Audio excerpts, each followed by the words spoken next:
रुपया आज खर्च होता है वो तो सब अकाउंट में नहीं दिखाया जाता, और वो करोड़ों करोड़ों रुपया काला धन होता है, वो अपराध की दुनिया से अधिक तैरात में शॉर्ट में जो। Yes sir.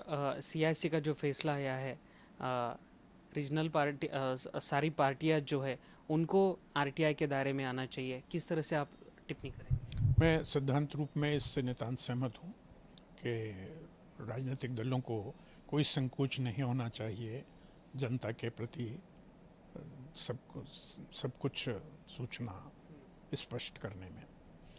और लेकिन मूल प्रश्न दूसरा है, वो ये है कि राजनीतिक दलों के लिए हमारे यहाँ अभी तक कोई कानून नहीं है। चैरिटेबल ट्रस्ट के लिए है, सोसाइटीज़ के लिए है, कंपनीज़ के लिए है, लेकिन पॉलिटिकल पार्टीज़ के लिए कोई कानून नहीं है।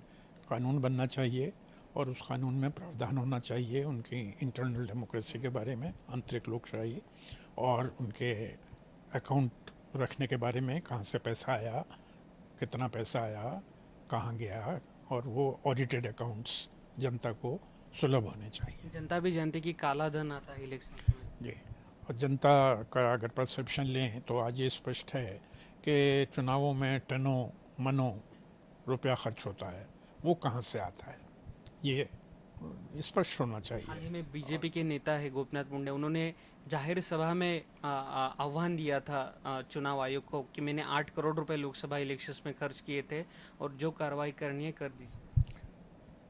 देखिए, मैं किसी व्यक्ति विशेष पर कुछ नहीं कहना चाहूँगा, लेकिन ये आम तो परसेप्शन है जनता का, और प्राइवेटली सभी सांसद किसी भी पार्टी के हों वो कहते हैं कि आज की तारीख में लोकसभा का चुनाव लड़ने के लिए 5 करोड़ और 15 करोड़ के बीच में कम से कम खर्चा होता है।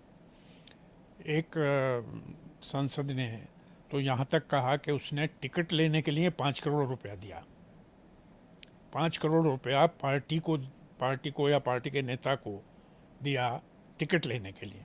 तो अब अगर वो 5 करोड़ टिकट लेने के लिए देगा और 10 करोड़ चुनाव में खर्च करेगा, तो वो 15 करोड़ वापस लेने का भी प्रयास करेगा, और अगले चुनाव के लिए भी 15 करोड़ चाहिए, और फिर उसकी पार्टी भी उससे अपेक्षा करती है कि जीतने के बाद पार्टी को पैसा दे, और पार्टी के नेता पार्टी फंड के अलावा भी अपेक्षा करते हैं कि उनके पास पैसा पहुंचे।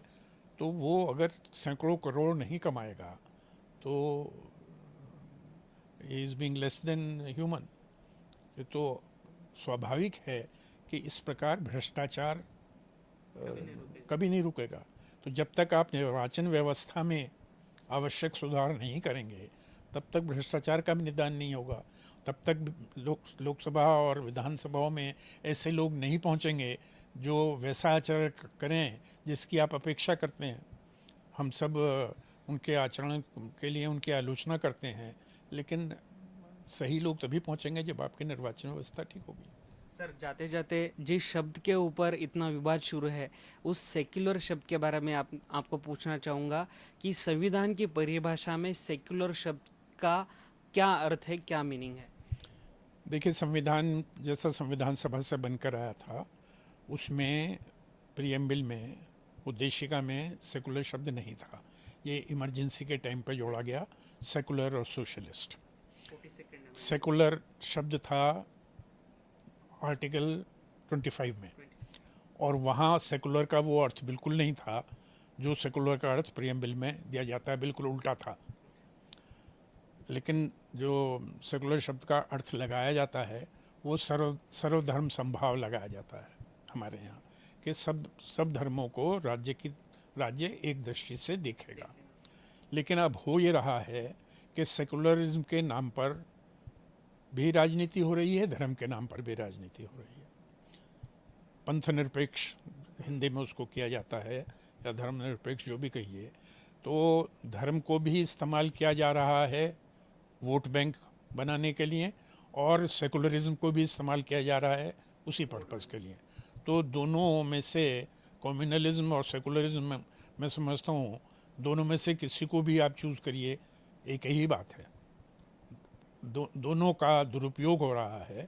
सेकुलर का मतलब ये नहीं है कि जो पार्टी अपने को सेकुलर कहती हैं वो बहुत दूध की धुली हैं। वो भी सेकुलरिज्म किसी वर्ग विशेष को खुश करने के लिए अपने को सेकुलर कहती हैं। यानी ऐसा कह सकते हैं हम कि मेजॉरिटी की एक अलग राजनीति हो रही है और माइनॉरिटी की एक अलग राजनीति हो रही है। माइनॉरिटिज्म को आप सेकुलरिज्म अगर कहें तो कोई ज़्यादा अंतर नहीं होगा। तर हे होते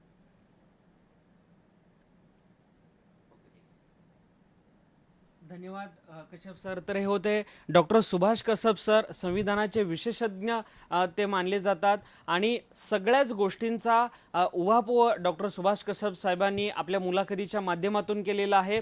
अशाच पद्धतीचं मार्गदर्शन जर वेळोवेळी विधिमंडळ सदस्य आणि संसद सदस्यांना मिळालं तर विधिमंडळ सदस्यांकडून अशा पद्धतीचं सभागृहामध्ये गैरवर्तन होणार नाही ही अपेक्षा करण्यास काहीच हरकत नाही.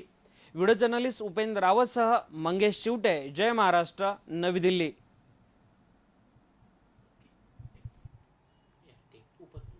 सर आईएनबी संस्था है, उसके आप खुद प्रेसिडेंट है, किस तरह से काम शुरू है और किस तरह से शुभकामनाएं देंगे?